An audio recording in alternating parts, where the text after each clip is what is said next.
வாழ்த்தி வரவேற்கிறேன். தொடர்ந்து நம்ம விசுவாச வாழ்க்கையினுடைய அந்த தாற்பயங்களை பார்த்து வருகிறோம். பிரியமானவர்களே, யோசேப்பினுடைய காரியத்தையும் நம்ம தியானித்து கொண்டு இருக்கிறோம். யோசேப்போடு கர்த்தர் இருந்தார் என்று நேற்று நம்ம பார்த்தோம். யோசேப்போடு கர்த்தர் இருந்தார். கர்த்தர் யாரோடு இருக்கிறாரோ அவர்களை மையமாக வைத்து அவர்களுடைய சகோதரரில் உலகத்தை ஆண்டவர் சந்திக்கிறார் என்பதை இந்த காலை வேளையில் நம்ம தியானிக்க போகிறோம். கர்த்தர் யாரோடு தங்கி இருப்பார் பார்த்தீங்கன்னா, யோசேப்பு 17 வயதில் விற்கப்பட்டான். 30 வயது வரைக்கும் அவன் அங்கே எகிப்திலே அவன் சிறையில் இருந்தான். 30 வயதிற்கு பிறகு அவன் எகிப்தினுடைய பிரதம மந்திரியாக மாறினான். பிரதம மந்திரியாக மாறினதற்கு காரணம் கர்த்தர் அவனோடு கூட இருந்தார். இப்போ இந்த பயணத்தில் அவனுடைய 17 வயதிலிருந்து அந்த 110 வயது வரைக்கும் கிட்டத்தட்ட யோசேப்புனுடைய வாழ்வில் ஒரு 80 ஆண்டுகள் தேவனுடைய மகிமையான திட்டம் நிறைவேறினது. 80 ஆண்டுகள் அவன் 80 ஆண்டுகள் இந்த எகிப்திலே பிரதம மந்திரியாக, பிரைம் மினிஸ்டராக அவர் பணியாற்றினார். அந்த வார்த்தையில் நம்ம பார்க்கும்போது எப்படின்னா, யாக்கோபு மரணம் அடையும் போது அவனுடைய உடலை அடக்கம் பண்ணுவதற்காக அவர்கள் அங்கிருந்து எகிப்திலிருந்து இந்த கானான் தேசத்திற்கு போய் வந்தார்கள். அந்த காரியத்தை நம்ம பார்க்கிறோம் 57. அப்படியே யோசேப்பு தன் தகப்பனை அடக்கம் பண்ண போனான்.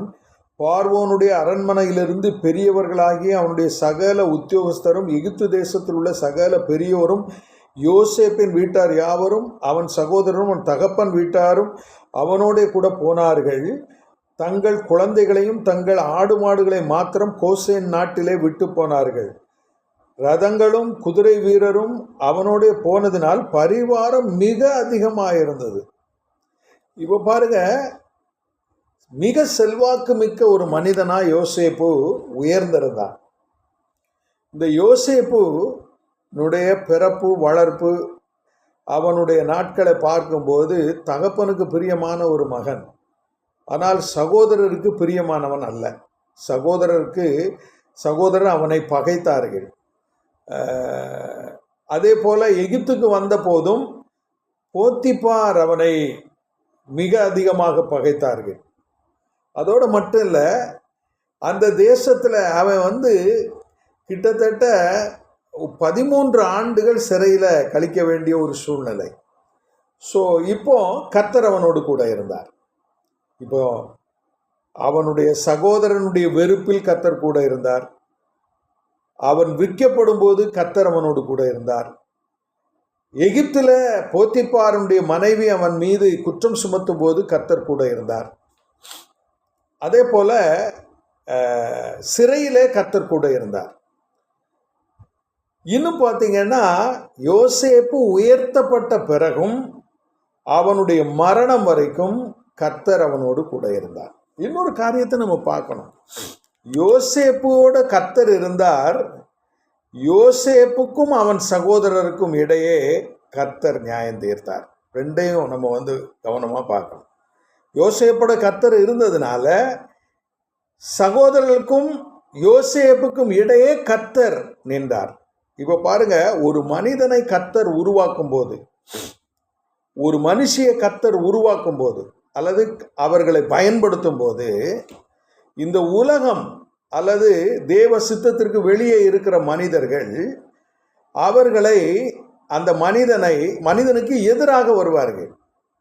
நீங்கள் சங்கீதம் 25:14 பாருங்க. சங்கீதம் 25:14 அங்கே என்ன சொல்லப்பட்டு இருக்கிறது அந்த வசனத்தை பாருங்க. 25:14 கர்த்தருடைய ரகசியம் அவருக்கு பயந்தவரிடத்தில் இருக்கிறது. அவர்களுக்கு தம்முடைய உடன்படிக்கையை தெரியப்படுத்தினார். இப்போ தேவனால் தெரிந்து கொள்ளப்பட்ட மனுஷிகளிடத்துல தேவனுடைய ரகசியம் இருக்கிறது. அங்கே ஒரு உடன்படிக்கை இருக்கிறது. அந்த உடன்படிக்கையை யோசேப்புக்கு கர்த்தர் வெளிப்படுத்தினார். நல்லா கவனிங்க. உங்க வாழ்க்கையில, என் வாழ்க்கையில தேவனுடைய ரகசியம் இருக்கிறது. எல்லா தேவ பிள்ளைகளுடைய வாழ்க்கையில ஒரு திட்டத்தை வைத்துதான் நம்மை ஆண்டவர் ரட்சித்து பயன்படுத்துகிறார். அப்போ அவருடைய ரகசியம் நம்மிடத்துல இருக்கிறது. யோபு இதை குறித்து சொல்லும்போது அவருடைய ரகசிய செயல் என் வீட்டின் மேல் இருக்கிறது என்று சொல்லுகிறார். யோபு 29:8. அன்பான தேவனுடைய பிள்ளைகளே, இதை நம்ம மறந்து போக வேண்டாம். இதை நம்ம புரிஞ்சுக்கிட்டோம்னா நமக்கு வருகிற நெருக்கங்கள், பாடுகள், வியாதிகள், கைவிடப்பட்ட நிலைமை, எல்லா நிலைமையிலும் ஆண்டவர் நமக்கு துணை நிற்கிறார். இப்போ யோசேப்பு தகப்பன் மரிச்சு போன உடனே அவனுடைய சகோதரர்கள் எல்லாம் அவனிடத்துல ஒரு காரியத்திற்காக மன்றாடுகிறார்கள். பாருங்க, ஆதியாகமம் 50ஆம் அதிகாரத்தில் இதுதான் உண்மையான மனநிலை. இந்த உண்மையான மனநிலை எல்லாருக்கும் இருக்கும். எல்லா சந்தர்ப்பத்திலும் அது இருக்கும். பாருங்க, உண்மையான மனநிலை. நீங்க அதை 50:16 வாசிக்கலாம். 15 பாருங்க. தங்கள் தகப்பன் மரணமடைந்ததை யோசேப்பின் சகோதரர் கண்டு, ஒருவேளை யோசேப்பு நம்மை பகைத்து நாம் அவனுக்கு செய்த எல்லா பொல்லாங்காகவும் நமக்கு சரிக்கு சரி கட்டுவான் என்று சொல்லி யோசேப்பினிடத்தில் ஆள் அனுப்பி, உம்முடைய சகோதரர் உமக்கு பொல்லாங்கு செய்திருந்தாலும் அவர்கள் செய்த துரோகத்தையும் பாதகத்தையும் நீர் தயவு செய்து மன்னிக்க வேண்டும் என்று உம்முடைய தகப்பனார் மரணமடையும் முன்னே உமக்கு சொல்லும்படி கட்டளையிட்டார். ஆகையால் உம்முடைய தகப்பனுடைய தேவனுக்கு ஊழியக்காரராகிய நாங்கள் செய்த துரோகத்தை மன்னிக்க வேண்டும் என்று அவனுக்கு சொன்னார்கள். அவர்கள் அதை யோசேப்புக்கு சொன்னபோது அவன் அழுதான். பின்பு அவனுடைய சகோதரரும் போய் அவனுக்கு முன்பாக தாழ விழுந்து, இதோ நாங்கள் உமக்கு அடிமைகள் என்றார்கள். யோசேப்பு அவர்களை பார்த்து, பயப்படாதிருங்கள், நான் தேவனா?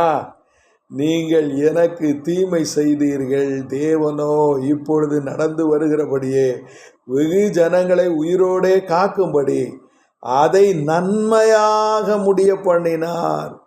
ஆதலால் பயப்படாதிருங்கள், நான் உங்களையும் உங்கள் குழந்தைகளையும் பராமரிப்பேன் என்று அவர்களுக்கு ஆறுதல் சொல்லி அவர்களுடைய பட்சமாய் பேசினான். யோசேப்பு அவன் தகப்பன் குடும்பத்தாரும் எகிப்திலே குடியிருந்தார்கள். யோசேப்பு 410 வருஷம் உயிரோடு இருந்தார். பாருங்க,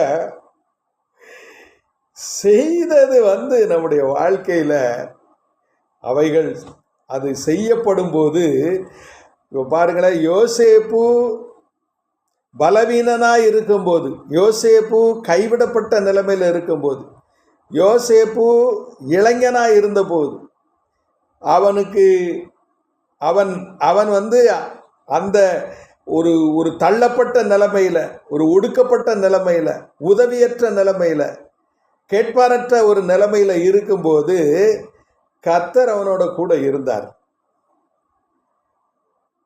அவனுக்கு விரோதமா அவனுடைய சகோதரர்கள் எவ்வளவோ செய்தார்கள். ஏன் செய்தார்கள்? அவர்கள் செய்யல, கர்த்தரே செய்ய அவர்களை தூண்டினார். இது நம்ம புரிஞ்சுக்கிறோம். அதாவது ஒரு மனிதனுடைய வாழ்க்கையில ஒரு மனிதன் கர்த்தரை தனக்கு ஆதாரமாக கொண்டு கர்த்தருடைய சித்தத்தின் மையத்தில் செயல்பட ஆரம்பிக்கும் போது, தெரிந்தெடுக்கப்பட்டு ஆண்டவர் அவனை நடத்தி அவனை உருவாக்கும் போது கர்த்தர் கூட இருக்கிறார். அதே நேரத்தில் அவர்களுடைய சகோதரர்களுக்கு நடுவாக நிற்கிறார். இவங்க ஒரு அளவுக்கு மேல யோசேப்பின் மேல என்ன செய்ய முடியாது? அதிகாரம் செலுத்த முடியாது. இப்போ யோசேப்ப அவன் கட்டி குழியில் தூக்கி போட முடியும், கொல்ல முடியாது. அவனுடைய வஸ்திரத்தை உரிய முடியும், அவனுடைய நம்பிக்கையை உரிய முடியாது. அட்ட மேக்சிமா என்ன செய்ய முடியும்? யோசேப்பை தூக்கி இஸ்மவேலர் இடத்துல விற்க முடியும், ஆனால் அவன் ஜீவனை பறிக்க முடியாது. பாருங்க, கர்த்தர் நடு நிற்கிறார். நம்முடைய வாழ்வில் நடக்கிற எல்லா காரியங்களிலும் கர்த்தர் நம்மோடு கூட இருக்கிறார். இந்த உணர்வு இருந்தால் நாம் பயப்படவே வேண்டாம். அவர் நம்மை நடத்துகிறார். சேனைகளின் தேவனாகிய கர்த்தர் நமக்கு முன்னே போகிறார். அது செங்கடலாக இருந்தா என்ன, அது வனாந்தரமாக இருந்தா என்ன, அது யோர்தானா இருந்தால் என்ன. ஏன்னா கர்த்தர் நம்ம கூட இருக்கிறார், நம்மை உருவாக்குகிறார். எதற்கு கர்த்தர் உருவாக்குகிறார்? நீங்கெல்லாம் எனக்கு தீமை தான் செஞ்சீங்க, ஆனால் அதெல்லாம் கர்த்தர் நன்மையாக மாற்றிட்டார். நன்மையாக மாற்றுகிற கர்த்தர் நம்மோட கூட இருக்கிறார். ஏன் நன்மையாக மாற்றுறார் தெரியுமா? தேவன் ஜனத்திற்கும் அந்த தேவ மனிதனுக்கும் இடையே நிற்கிறார். தேவனுடைய மனிதனோடு கர்த்தர் இருக்கிறார். ஏன்னா தேவனுடைய திட்டத்தை அந்த மனிதன் தான் இந்த பூமியில் செயல்படுத்த வேண்டும். தம்முடைய தூதர்களை ஆண்டவர் அனுப்ப மாட்டார். ஏன்னா ஆதியில தேவன் இந்த உலகத்தின் முழு அதிகாரத்தையும் மனிதர்களுக்கு கொடுத்து விட்டார். எப்படி கொடுத்தாரு? அவர்களை ஆசீர்வதித்து நீங்க இந்த பூமியை கீழ்ப்படுத்தி ஆண்டு கொள்ளுங்கள்னு அதிகாரத்தை கொடுத்துட்டார். அவர் சாதாரண மனிதர் அல்ல, அவர் சர்வ வல்லமையுள்ள தேவன். ஒருவருக்கு ஒரு பரிசை கொடுத்துட்டாருன்னா அதுக்கப்புறம் திரும்ப அதை வாங்க மாட்டார். இப்போ பூமியில ஒரு நன்மை நடக்கணும்னா அவருடைய சித்தத்தின் மையத்தில் இருக்கிற மனிதர்களை கொண்டு தான் அவர் செய்ய முடியும், மனுஷிகளை கொண்டு தான் ஆண்டவர் செய்ய முடியும். குடும்பத்தில் சுற்றி இருக்கிற மக்கள் மத்தியில் நன்மை செய்யணும். அப்போ நன்மை செய்யும்படி ஒரு பாத்திரத்தை கர்த்தர் தெரிந்தெடுத்தார்னா, யோசேப்பை போன்ற மனிதர்களை, எஸ்தரை போன்ற மனுஷிகளை கர்த்தர் தெரிந்தெடுப்பாரானால் இந்த உலகம் அவர்களுக்கு எதிராக இருக்கும். ஆனால் கர்த்தர் ஒரு அளவுக்கு மேலே அவங்க நம்ம மேலே அதிகாரம் செலுத்தவே முடியாது. இந்த அறிவு தான் விசுவாச வாழ்க்கையில் நமக்கு மிக மிக முக்கியம். ஆண்டவர் என்ன சொல்றாரு தெரியுமா?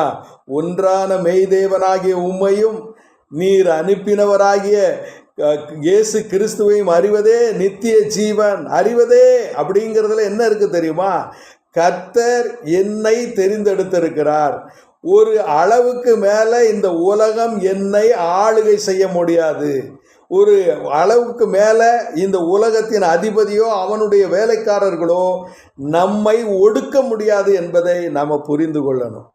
அது ஒருவேளை படுகுழியாக இருக்கலாம், நிர்வாணமாக இருக்கலாம், பசியாக இருக்கலாம், பட்டினியாக இருக்கலாம், வியாதியாக இருக்கலாம், இன்னும் எகிப்துக்கு போய் அங்கேயும் சிறைக்கு தள்ளப்படலாம். கைவிடப்பட்ட நிலைமை, நிர்கதியான ஒரு நிலைமை. நேரடியாக பார்க்கும்போது கோர்ட்டு கேஸுன்னு தேவனுடைய விசுவாசத்திற்காக இன்றைக்கு எத்தனையோ தேவ பிள்ளைகள் அல்லோல கல்லோலப்பட்டு கொண்டு இருக்கிறார்கள். பார்த்திங்கன்னா இந்தியாவில் மணிப்பூரில் விசுவாசத்திற்காகவே அந்த ஜனங்கள் அடிக்கப்படுகிறார்கள். ஆனால் ஒரு அளவுக்கு மேலே இந்த உலகம் தேவ பிள்ளைகள் மேலே அதிகாரம் செலுத்த முடியாது. அதை தான் இந்த யோசேப்பு அதை வெளிப்படுத்துகிறார். நீங்கள் எனக்கு தீமை செய்தீர்கள், ஆனால் தேவனோ இப்பொழுது நடந்து வருகிறபடி வெகுஜனங்களை உயிரோட காக்கும்படி அதை நன்மையாக மாற பண்ணினார். இப்போ தீமை செய்கிற மனிதர்களை குறித்து வேதம் என்ன சொல்லுகிறது தெரியுமா? தீமை செய்கிற மனிதர்களை குறித்து வேதம் என்ன சொல்லுகிறது? நீங்கள் ஒரு வசனத்தை பார்க்கணும், ரொம்ப பிடித்தமான ஒரு வசனம். பார்த்திங்கன்னா எரேமியா 13ஆம் அதிகாரத்தில் 23ஆம் வசனம். இதை நீங்கள் மனதில் வச்சுக்கோங்க. இந்த வசனத்தை எப்போதும் மனசில் வச்சுக்கோங்க. பாருங்கள், அந்த வசனம் என்ன சொல்லுது பாருங்கள். எத்தியோப்பியன் தன் தோலையும் சிவிங்கி தன் புள்ளிகளையும் மாற்றக்கூடுமோ? கூடுமானால் தீமை செய்ய பழகின நீங்கள் நன்மை செய்யக்கூடும். இப்போ நமக்கு, அதாவது தேவனுடைய ராஜ்யத்திற்கு விரோதமாக எழும்புகிற இந்த சத்துருவால், உலக அதிபதியினால் தூண்டப்பட்டு வருகிற மனிதர்கள் எப்படிப்பட்டவர்களா? எத்தியோப்பியன் தன் தோலை மாற்றிட முடியுமா? கருப்பின மக்கள் கருப்பினத்தை அந்த தோலை மாற்றிட முடியுமா? மாற்றவே முடியாது. சிவிங்கி தன் ஒட்டக சிவிங்கியினுடைய தோலில் இருக்கிற புள்ளிகளை சிவிங்கி மாற்றிட முடியுமா? மாற்ற முடியாது. அதே போல தீமை செய்து பழகினவங்க ஒரு நாளும் நன்மை செய்ய முடியாது. தீமை செய்கிறவங்க தீமை தான் செஞ்சுக்கிட்டே இருப்பாங்க. ஆனா தீமை செய்கிற மனிதன் ஒரு நாளும் தேவ மனிதர்களை மேற்கொள்ள முடியாது. இதுதான் விசுவாச ஓட்டத்தினுடைய ரகசியம். அதாவது யோசேப்போட கர்த்தர் இருந்தார். யோசேப்பின் சகோதரருக்கும் யோசேப்புக்கும் இடையே கர்த்தர் நடுவாக நின்றார். இந்த யோசேப்புக்கு அவன் சகோதரர்கள் தீமை செஞ்சாங்க. ஆனா இந்த யோசேப்பு தன் சகோதரர்களுக்கு பிரதிபலன் நன்மை தான் செய்தார். ஒரு நாள் தீமை செய்யலை. இப்போ அவங்க தகப்பன் இறந்த பிறகு அவங்களுக்குள்ள ஒரு தன் பயம் வருகிறது. தன் பயம். அந்த தன் பயம் என்ன செய்யுது? அந்த தன் பயம் என்ன செய்யுதுன்னா, அது வெளியில வருது. எப்படி வருது? ஒருவேளை நம்ம செஞ்ச தீமைக்கு தீமை செய்வாரோ அப்படின்னு அந்த பயத்துல அவங்க என்ன செய்யறாங்க? யோசேப்புக்கு முன்னால பணிந்து கொள்கிறார்கள். அப்போ கர்த்தர் சொல்லுகிற ஒரு வார்த்தை இருக்கு பாருங்க. கர்த்தர் சொல்லுகிற வார்த்தை பாருங்க. இவங்க யோசேப்பை பார்க்கும்போது அன்றைக்கு அவங்க பிளான் பண்ணாங்க, இவனை இன்னைக்கு சோழியை முடிச்சிடணும், தகப்பனை விட்டு பிரிச்சிடணும், இன்னைக்கு இவனை கொலை செஞ்சிடணும், இவனை எப்படி ஆகிலும் நசுக்கி போட்டுடணும்னு அவங்க திட்டம் பண்ணுறாங்க. சங்கீதம் 50ஆம் அதிகாரத்தில் ஒரு வசனம் இருக்கு பாருங்க. சங்கீதம் 50:20 நீ உட்கார்ந்து உன் சகோதரனுக்கு விரோதமாக பேசி உன் தாயின் மகனுக்கு அவதூறு உண்டாக்குகிறாய். இவைகளை நீ செய்யும் போது நான் மௌனமாயிருந்தேன். இப்ப பாருங்க, யோசேப்புக்கு தீங்கு செய்கிற அந்த வேளையில கர்த்தர் மௌனமா தானே இருந்தாரு. கர்த்தர் குறுக்க நின்னாரா? இல்லை, செய்யட்டும் என்று அனுமதி கொடுத்தார். கிறிஸ்துவுக்கு சிலுவையில் அறையும் வரைக்கும் சகலத்தையும் ஆண்டவர் அனுமதித்தார். மரணம் வரைக்கும் அனுமதித்தார். ஜீவன் சரீரத்தை விட்டு விடுபட்டு போயிட்டு சரீரத்திலிருந்து கடைசி சொட்டு ரத்தம் வரைக்கும் சிந்தப்பட்டது. அதெல்லாம் ஆண்டவர் அனுமதித்தார். யோசேப்பு பீருண்டு போனான்னு அவனுடைய தகப்பனிடத்தில் சொல்லும்போது, யாக்கோபு ஒரு தீர்க்கதரிசி. அவன் அவன் மகன் எகிப்தில் இருக்கான்னு ஏன் அவனுக்கு தீர்க்க தரிசனம் கிடைக்கல? ஆண்டவர் காட்ட மாட்டார். ஆண்டவர் மௌனமாக தான் இருப்பார். அங்கே சொல்றாரு, இவைகளை நீ செய்யும் போது நான் மௌனமாக இருந்தேன், உன்னை போல் நானும் இருப்பேன் என்று நினைவு கொண்டாய். ஆனாலும் நான் உன்னை கடிந்து கொண்டு அவைகளை உன் கண்களுக்கு முன்பாக ஒவ்வொன்றாக நிறுத்துவேன். இப்போ பாருங்க, ஒரு நாள் ஆண்டவர் ரகசியத்தை ரிவீல் பண்றாரு.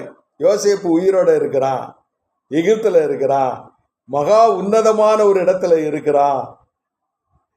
அவன் அங்க பிரதம மந்திரியா இருக்கிறான். இந்த செய்தி வந்தது. ஆனா அந்த செய்தி வருவதற்கும் ரிவீல் பண்ணுவதற்கு, அதாவது அதை வெளிப்படுத்துவதற்கு வேலை வரும் வரை கர்த்தர் மௌனமாகவே இருப்பார். பதிலே இருக்கார், அனுமதிப்பார். ஆனா ஒரு நாள்ல அந்த செய்தி வெளியே வரும். அந்த செய்தி வழி வரும்போது அவருக்கு தீமை செய்தவர்கள் எல்லோரும் நடுங்குவார்கள். அவரை குத்தின கண்கள் அவரை பார்க்கும். அவர் ராஜாதி ராஜாவாக அவர் மேகங்களின் வழியாக 1000-10000 தூதர்களோட வரும்போது இந்த பூமியில அவருக்கு விரோதமாய் செய்த எல்லா கண்களும் என்ன செய்யும்? பார்க்கும், வாய் புலம்பும். பிரியமான தேவனுடைய பிள்ளைகளே, தேவன் தம்முடைய பிள்ளைகளை எதற்காக தெரிந்தெடுக்கிறார்? தம்முடைய சகோதரிகளுக்கு நன்மை செய்ய. அதை மட்டும் நம்ம மறந்தே போகக்கூடாது. ஒரு தேவ மனிதனுடைய வாழ்க்கையில பழிவாங்குதல் கிடையாது.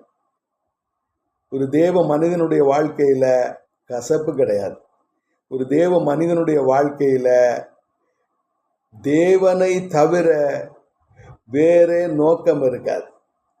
இப்போ யோசேப்பு என்ன சொல்றான்?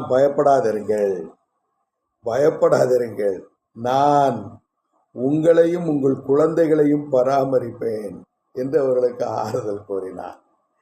பிரியமான தேவனுடைய பிள்ளைகளே, தேவன் ஒரு மனிதனோடு உடன்படிக்கை செய்து அந்த மனிதனை எடுத்து தம்முடைய காரியமாக பயன்படுத்துவாரேயானால் அவரை தடுப்பவன் யார்?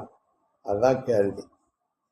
என்னை கொண்டு கர்த்தர் செய்ய திட்டமிட்டு இருக்கிற காரியத்தை எனக்கு எதிராக இருக்கிற எந்த ஒரு மனிதனாலும் தடுக்க முடியாது.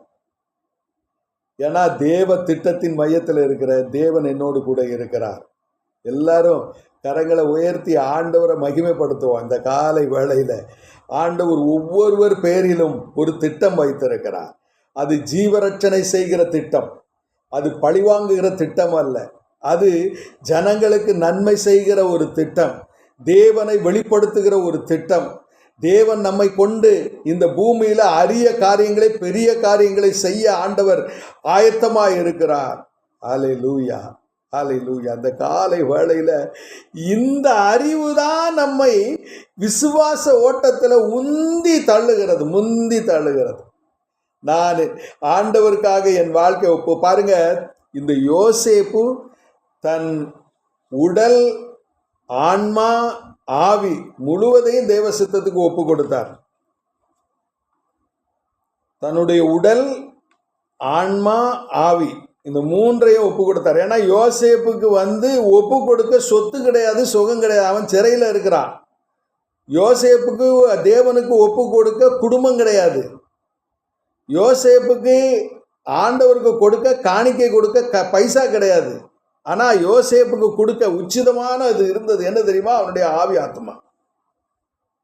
அந்த சரீரத்தையும் பூரணமாக படைச்சான். நீங்க எண்ணி பாருங்க, சிறைச்சாலையில் இருக்கிற ஒரு மனிதனுக்கு என்ன இருக்கும்? அவன் அன்றாட சாப்பாட்டுக்கே அவன் அல்லால கல்லால படுவான். ஆனால் கர்த்தர் நம்முடைய வாழ்க்கையில் எதை ரொம்ப எதிர்பார்க்கிறார் என்றால், நம்முடைய ஆவியையும் நம்முடைய ஆத்மாவையும் கர்த்தருடைய பணிக்குன்னு ஒப்பு கொடுக்கணும். இன்னைக்கு ரொம்ப லகுவாக நம்முடைய ஆஸ்தியையும் நம்முடைய பொருட்களையும் ஆண்டவருடைய பணிக்குன்னு கொடுக்கறதுக்கு நம்ம முன் வருவோம். ஆனால் ஆன்மாவையும் ஆவியையும் கொடுக்க மாட்டோம். நம்முடைய ஆன்மா வேற எங்கேயோ இருக்கும், நம்முடைய ஆவி வேற எதையோ சிந்திச்சுக்கிட்டு இருக்கும். ஆனால் ஆண்டவர் என்ன நம்மிடத்துல எதிர்பார்க்கிறார் என்றால், யோசேப்பை போல அவனுடைய ஆன்மாவும் அவனுடைய ஆவியும் தேவனுடைய சித்தத்தின் மையத்தில் இருந்ததுனால இந்த யோசேப்புக்கு எதிராய் எழுந்த அவனுடைய சகோதரர்கள் போத்திபார், எகிப்தினுடைய சகல சேனையும் அவனுக்கு எதிராக எழுந்தபோது தேவன் அவைகளை அவர்களுடைய கையிலிருந்து அவர் காப்பாற்றினார். காலம் ஏற்ற வேலை வந்த உடனே யோசேப்பு சிறைச்சாலையிலிருந்து அழைத்து வரப்படுகிறான். இப்போ யோசேப்பை குறித்து அந்த நாட்டினுடைய அந்த பார்வோனுடைய வாயிலிருந்து வந்த வார்த்தை என்ன? அந்த 39ஆம் அதிகாரத்தில் அது இருக்குது பாருங்க. அந்த 39ஆம் அதிகாரத்தில் அது இருக்குது. அங்கே பாருங்க, ரொம்ப தெளிவாக ஆண்டவர் சொல்றாரு.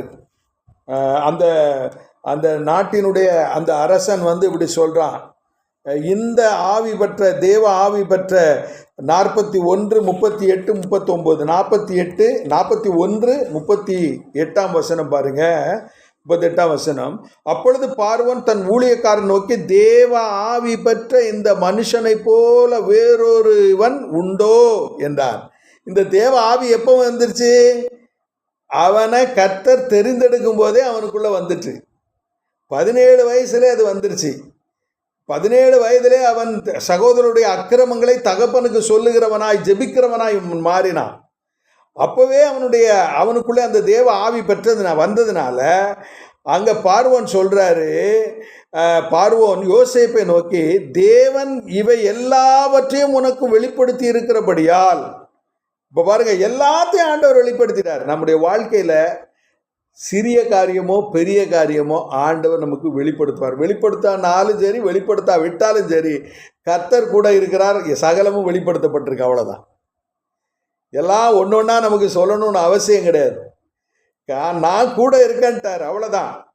என்ன எதுவும் நடக்காது, நான் கூட இருக்கிறேன். ஒரு அளவுக்கு மேலே எதுவும் நடக்காது.